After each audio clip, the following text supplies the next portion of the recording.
আসসালামু আলাইকুম। কেমন আছেন সবাই? আমিও ভালো আছি আলহামদুলিল্লাহ। আপনাদেরকে আজকে যে ভিডিওটি দেখাবো সেটি হলো একটি গ্রামের নামটি হলো রসুলপুর কুমেদপুর দিঘিপাড়া।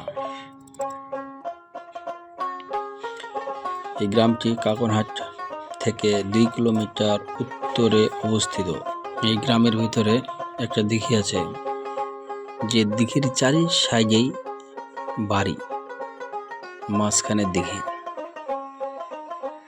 দিঘির চারি সাইডেই আপনার হলো অনেক বাঁশের ঝাড়, অনেক গাছগাছালি।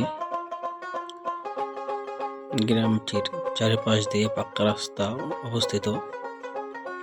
যে রাস্তাটা নতুন ভাবে তৈরি করছে।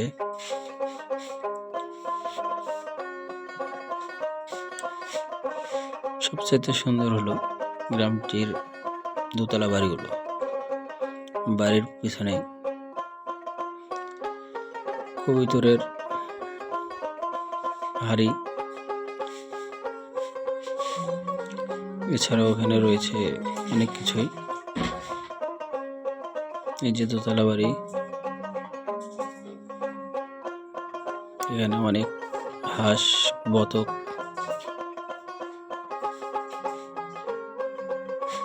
দেখা যায়।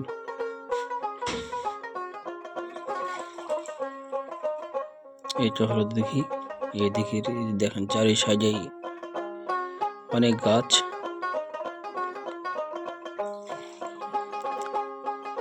অনেক সুন্দর পরিবেশ, দেখে মন ভরে যায়। আপনারা সবাই ভালো থাকবেন, সুস্থ থাকবেন। সকলে আমার জন্য দোয়া করবেন। আসসালামু আলাইকুম। আর অবশ্যই আপনারা আমার এই পেজটিকে একটু ফলো দিন। ভালো থাকবেন। আসসালামু আলাইকুম।